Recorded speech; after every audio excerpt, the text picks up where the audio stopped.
सेना को तो बर्बाद किया ही किया, उसको कमजोर किया ही किया, लेकिन ये कारनामे विपक्ष में जाने के बाद भी चलते रहे। विपक्ष में जाने के बाद भी सेना को कमजोर करने के लगातार प्रयास होते रहे। जब ये कांग्रेस सरकार में थे तो फाइटर जेट नहीं लिए, और जब हमने कोशिश की तो कांग्रेस हर तरह की साजिश पर उतर आई। फाइटर जेट एयरफोर्स तक न पहुंच पाए, इसके लिए साजिशें की गई। और आदरणीय सभापति जी, ये बालक बुद्धि देखिए कि राफेल के छोटे छोटे खिलौने बना करके उड़ाने में मजा लेते थे, देश की सेना का मजाक उड़ाते थे। अध्यक्ष जी, कांग्रेस ऐसे हर कदम का और रिफॉर्म का विरोध करती है जो भारत की सेना को मजबूती दे, भारत की सेना को मजबूत बनाए। माननीय सदस्यों, सभा की कार्रवाई माननीय प्रधानमंत्री जी के भाषण तक के लिए बढ़ाई जाती है और सभा की कार्रवाई सारी कार्रवाई पूरी होने तक बढ़ाई जाती है। आदरणीय सभापति जी, समय देने के लिए और समय का विस्तार करने के लिए मैं आपका हृदय से आभार व्यक्त करता हूं। आदरणीय सभापति जी, अब कांग्रेस के लोगों को ये पता चल गया है कि हमारे नौजवानों की ऊर्जा, हमारे सैनिकों का आत्मबल ही हमारे सशस्त्र बलों की सबसे बड़ी शक्ति है। और अब इस पर हमला करके और एक नया तरीका सेना में भर्ती को लेकर सरासर झूठ फैलाया जा रहा है, ताकि लोग, मेरे देश के नौजवान मेरे देश की रक्षा करने के लिए सेना में न जाए, उनको रोकने के लिए षड्यंत्र हो रहा है। आदरणीय सभापति जी, मैं इस सदन के माध्यम से जानना चाहता हूं, आखिर किसके लिए कांग्रेस हमारी सेनाओं को कमजोर करना चाहती है? किसके फायदे के लिए कांग्रेस वाले सेना के संबंध में इतना झूठ फैला रहे हैं? आदरणीय सभापति जी, वन रैंक वन पेंशन को लेकर के देश के शहीद जवानों को उनकी आंखों में धूल झोंकने का प्रयास किया गया। आदरणीय सभापति जी, हमारे देश में श्रीमती इंदिरा गांधी जी ने वन रैंक वन पेंशन की व्यवस्था को खत्म किया था। दशकों तक कांग्रेस ने वन रैंक वन पेंशन को लागू नहीं होने दिया, और चुनाव जब आए तो 500 करोड़ रुपया दिखाकर निवृत्त सेना नायकों को मूर्ख बनाने की कोशिशें भी की गई, लेकिन उनका इरादा था हो सके उतना वन रैंक वन पेंशन को टालते रहना। एनडीए सरकार ने वन रैंक वन पेंशन लागू की, और आदरणीय सभापति जी, भारत के पास संसाधन कितने ही सीमित क्यों न हो, लेकिन उसके बावजूद भी, कोरोना की कठिन लड़ाई के बावजूद भी 1,20,000 करोड़ रुपए हमारे पूर्व सैनिकों को वन रैंक वन पेंशन के रूप में दिए गए।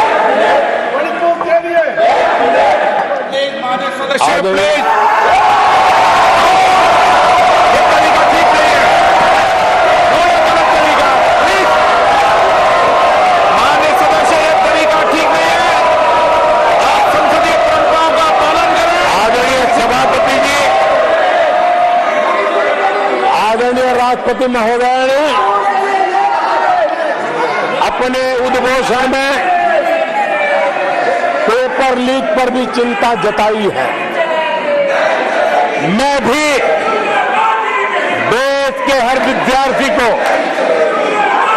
देश के हर नौजवानों को कहूंगा कि सरकार ऐसी घटनाओं को रोकने के लिए अत्यंत गंभीर है और युद्ध स्तर पर हम अपनी जिम्मेवारियों को पूरा करने के लिए एक के बाद एक कदम उठा रहे हैं। युवाओं के भविष्य के साथ खिलवाड़ करने वालों को कतई छेड़ा नहीं जाएगा। नीट के मामले में पूरे देश में लगातार गिरफ्तारियां की जा रही है। केंद्र सरकार पहले ही एक कड़ा कानून बना चुकी है। परीक्षा कराने वाले पूरे सिस्टम को पुख्ता करने के लिए जरूरी कदम उठाए जा रहे हैं। आदरणीय सभापति जी, एनडीए सरकार ने बीते 10 वर्षों में विकास को अपना सबसे बड़ा संकल्प बनाया है। आज हमारे सामने भारत को दुनिया की तीसरी सबसे बड़ी इकोनॉमी बनाने का संकल्प है। आज हमारे सामने आजादी के इतने सालों के बाद पीने का शुद्ध पानी पहुंचाने के लिए हर जल पहुंचाने का हमारा संकल्प है। आदरणीय सभापति जी, और गरीब को आवाज देना ये हमारा संकल्प है। आदरणीय सभापति जी, भारत की विश्व में जैसे जैसे ताकत बढ़ रही है, हमारी सेनाओं को भी आत्मनिर्भर बनाने का हमारा दृढ़ संकल्प है। आदरणीय सभापति जी, ये युग हरित युग है, ये युग ग्रीन एरा है और इसलिए दुनिया जो ग्लोबल वार्मिंग से लड़ाई लड़ रही है, उसको एक बहुत बड़ी ताकत देने का काम भारत ने बीड़ा उठाया है। हमने रिन्यूएबल एनर्जी का भारत पावर हाउस बने, उस दिशा में एक के बाद एक कदम उठाए हैं और उसको अचीव करने का हमारा संकल्प है। आदरणीय सभापति जी, भविष्य ग्रीन हाइड्रोजन से जुड़ा है, ई व्हीकल से जुड़ा हुआ है। भारत को ग्रीन हाइड्रोजन का हब बनाने के लिए भी हम पूरी तरह संकल्पबद्ध है। आदरणीय सभापति जी, 21वीं सदी आज भारत 21वीं सदी को भारत की सदी बनाने के लिए जिन संकल्पों को लेकर के हम चले हैं उसमें इंफ्रास्ट्रक्चर की भी बहुत बड़ी भूमिका है। हमें आधुनिक इंफ्रास्ट्रक्चर बनाना है। हमें विश्व के सारे बेंचमार्क की बराबरी पे जाना है। आदरणीय सभापति जी, जितना निवेश भारत में इंफ्रास्ट्रक्चर के लिए हुआ है वो इतना पहले कभी नहीं हुआ है और जिसका लाभ आज देशवासी देख रहे हैं। देश में बहुत बड़े पैमाने पर रोजगार और स्वरोजगार के अवसर बन रहे हैं। उसको विस्तार हो, उसको एक नए रूप रंग मिले। आधुनिक भारत की आवश्यकताओं के अनुसार स्किल डेवलपमेंट हो और उसके आधार पर इंडस्ट्री 4.0 में भी भारत लीडर के रूप में उभरे और हमारे नौजवानों का भविष्य भी संवरे उस दिशा में हम काम कर रहे हैं। आदरणीय सभापति जी, एक स्टडी है कि पिछले 18 साल में, ये स्टडी बड़ा महत्वपूर्ण है, यह अध्ययन कहता है कि पिछले 18 साल में प्राइवेट सेक्टर में जॉब क्रिएशन में आज सबसे बड़ा रिकॉर्ड बना है। 18 साल में सबसे बड़ा रिकॉर्ड बना है। आदरणीय सभापति जी, आज भारत डिजिटल पेमेंट सिस्टम पूरी दुनिया में एक उदाहरण बना है। विश्व के लोग, मैं G20 समूह में जब भी गया, भारत की डिजिटल इंडिया मूवमेंट को लेकर के, डिजिटल पेमेंट को लेकर के विश्व के समृद्ध देशों को भी अचरज होता है और बड़ी जिज्ञासा के साथ हमें सवाल पूछते हैं। ये भारत की सफलता की बहुत बड़ी कहानी है। माननीय सदस्य प्लीज, ये तरीका ठीक नहीं है। नो। आदरणीय सभापति जी, जैसे जैसे भारत आगे बढ़ रहा है,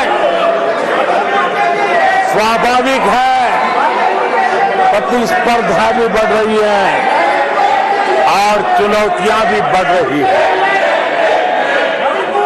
जिन्हें भारत की प्रगति से दिक्कत है, जो भारत की प्रगति को चुनौती के रूप में देखते हैं, वो गलत हथकंडे भी अपना रहे हैं। ये ताकतें भारत की डेमोक्रेसी, डेमोग्राफी और डाइवर्सिटी पर हमला कर रही है और ये चिंता सिर्फ मेरी नहीं है, ये चिंता सिर्फ सरकार की नहीं है, ये चिंता सिर्फ ट्रेजरी बैंक की नहीं है। आदरणीय सभापति जी, देश की जनता और माननीय सुप्रीम कोर्ट तक सबको इन बातों से चिंतित है।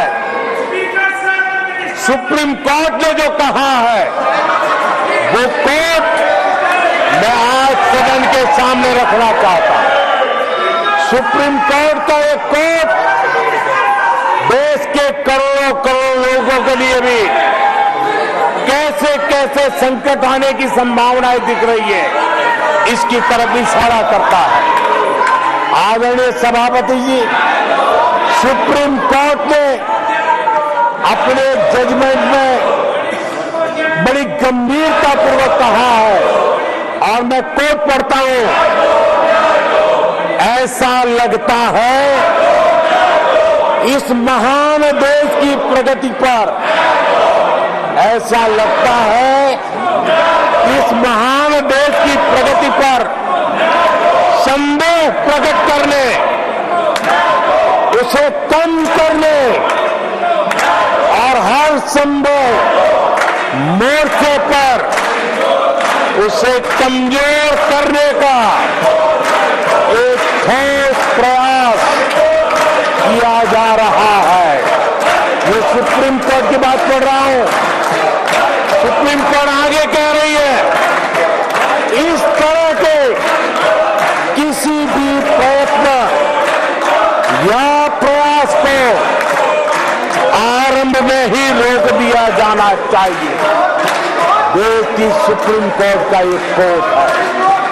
आदरणीय सभापति जी, सुप्रीम कोर्ट ने जो भावना व्यक्त की है इस पर हम यहां वाले या वहां वाले, सदन में है उन्होंने, सदन के बाहर है उन्होंने, सबको गंभीरता से विचार करने की आवश्यकता है। आदरणीय सभापति जी, भारत में भी कुछ लोग हैं जो ऐसी ताकतों की मदद कर रहे हैं। देशवासियों को ऐसी ताकतों से सतर्क रहने की जरूरत है।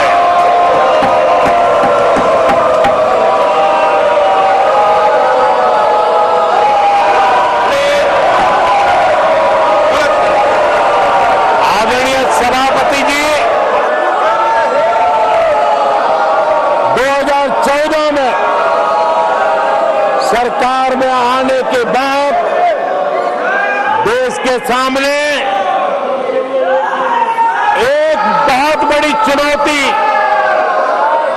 कांग्रेस के साथ ही कांग्रेस का इकोसिस्टम भी रहा है। ये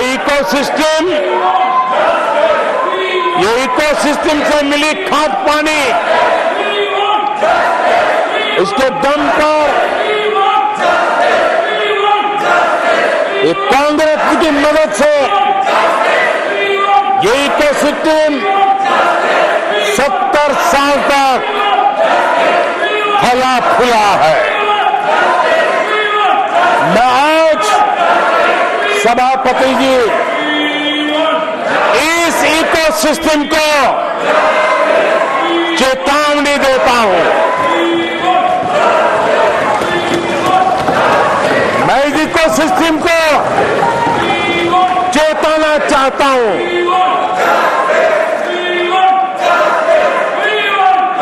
इकोसिस्टम की जो हरकतें, जिस तरह इकोसिस्टम ने ठान लिया है कि देश की विकास यात्रा को रोक देंगे, देश की प्रगति को डिरेल कर देंगे, मैं आज इकोसिस्टम को बता देना चाहता हूं, उसकी हर साजिश का जवाब अब उसी की भाषा में मिलेगा।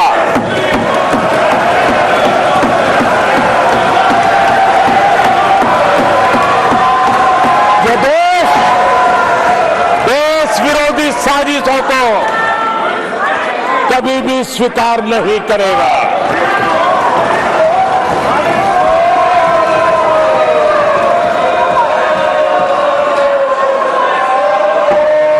आदरणीय सभापति जी, ये ऐसा कालखंड है जब दुनिया भारत की प्रगति को बहुत गंभीरता से ले रही है, हर बारीकी को नोटिस कर रही है। आदरणीय सभापति जी, अब चुनाव हो चुके हैं।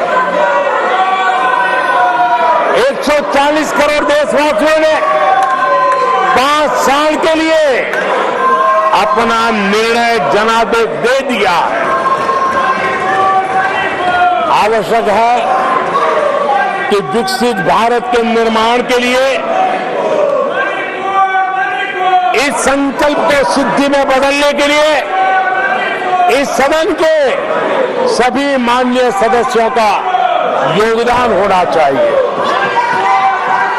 मैं उन सबको निमंत्रित करता हूं कि विकसित भारत के संकल्प को पूर्ण करने के लिए आप भी जिम्मेवारी के साथ आगे आइए।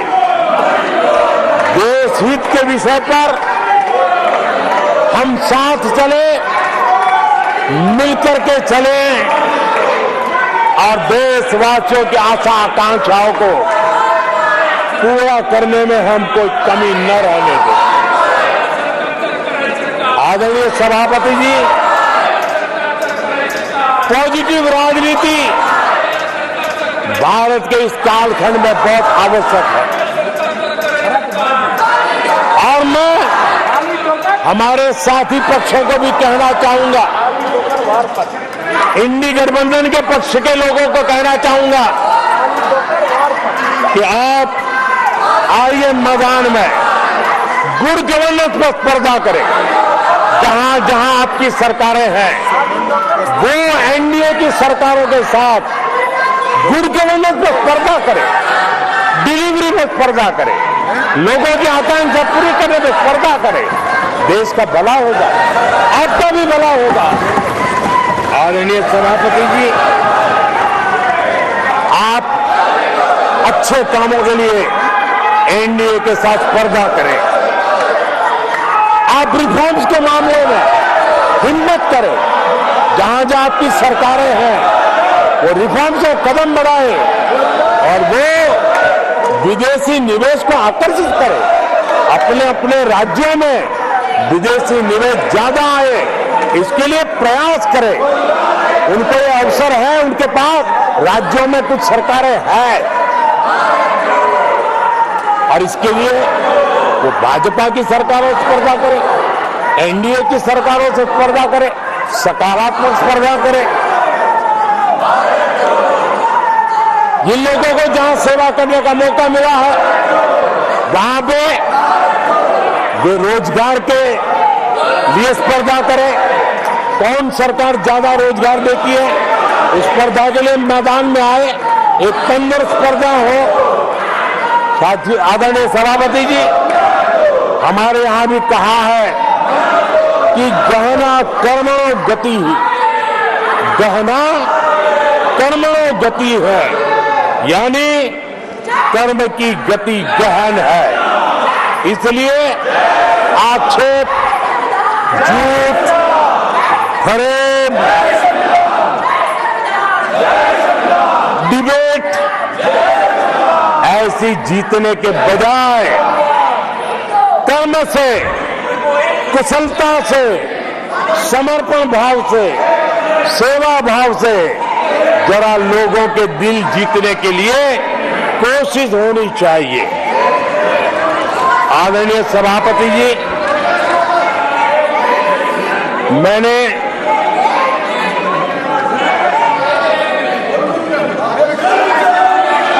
आदरणीय सभापति जी, इस समय चर्चा के बीच अभी मुझे एक दुखद खबर भी दी गई है।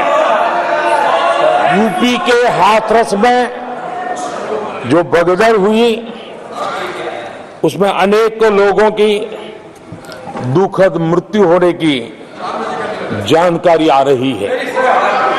जिन लोगों की इस हादसे में जान गई है, मैं उनके प्रति अपनी संवेदना व्यक्त करता हूं। मैं सभी घायलों के जल्द से जल्द ठीक होने की कामना करता हूं। राज्य सरकार की देखरेख में प्रशासन राहत और बचाव कार्य में जुटा हुआ है। केंद्र सरकार के वरिष्ठ उत्तर प्रदेश सरकार के लगातार संपर्क में है। मैं इस सदन के माध्यम से सभी को ये भरोसा देता हूं कि पीड़ितों की हर तरह से मदद की जाएगी। आदरणीय सभापति जी, आज एक लंबी चर्चा और आपने देखा है, मैं पहली बार लोकसभा में प्रधानमंत्री के रूप में यहाँ सेवा के लिए आप लोगों ने अवसर दिया, तब भी मुझे ऐसा ही मुकाबला करना पड़ा था। 2019 में भी मुझे ऐसा ही मुकाबला करना पड़ा, मुझे राज्यसभा में भी ऐसा ही मुकाबला करना पड़ा, और इसलिए अब तो ये भी बड़ा मजबूत हो गया है। मेरा हौसला भी मजबूत है, मेरी आवाज भी मजबूत है, और मेरे संकल्प भी मजबूत है।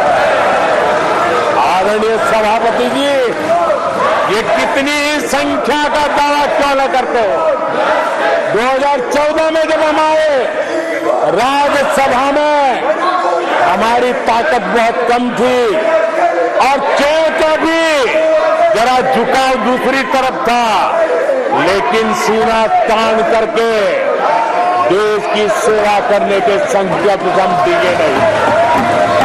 मैं देशवासियों को कहना चाहता हूं, आपने जो फैसला सुनाया है, आपने हमें सेवा करने का जो आदेश दिया है, ऐसी किसी रुकावटों से न मोदी डरने वाला है, न ये सरकार डरने वाली है। जिन संकल्पों को लेकर के हम खड़े हैं, उन संकल्पों को पूरा करके रहेंगे। आदरणीय सभापति जी, जो नए सांसद चुन के आए हैं, उनको मैं विशेष रूप से शुभकामनाएं देता हूं। आदरणीय सभापति जी, मैं मानता हूं कि बहुत कुछ सीखेंगे, समझेंगे, और देश की लोगों की नजरों से गिरते हुए बचने का प्रयास भी करेंगे। इसलिए मैं उनको भी परमात्मा कुछ सद्बुद्धि दे, बालक बुद्धि को भी सद्बुद्धि दे, इस अपेक्षा के साथ आदरणीय राष्ट्रपति की महोदया का जो उद्बोधन है, उसके प्रति हृदय से आभार व्यक्त करता हूं। और आपको अपने दीजिए, आपने मुझे समय दिया, विस्तार से मुझे बात बताने का मौका दिया, और किसी का कोलाहल सत्य की आवाज को दबा नहीं सकता। सत्य ऐसे प्रयासों में दबता नहीं है, और झूठ को कोई जड़ें नहीं होती है।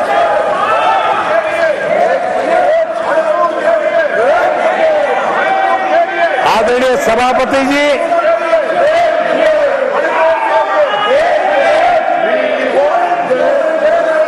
जिन लोगों को अवसर नहीं दिया, वो उनकी पार्टी की जिम्मेवारी है, वो आगे से अपने सांसदों का ध्यान रखेंगे, ये मैं अपेक्षा करता हूं। आदरणीय सभापति जी, मैं इस सदन का भी धन्यवाद करते हुए, मुझे बहुत आनंद आया, आज बहुत आनंद आया। सत्य की ताकत क्या होती है, वो आज मैंने जी करके देखा।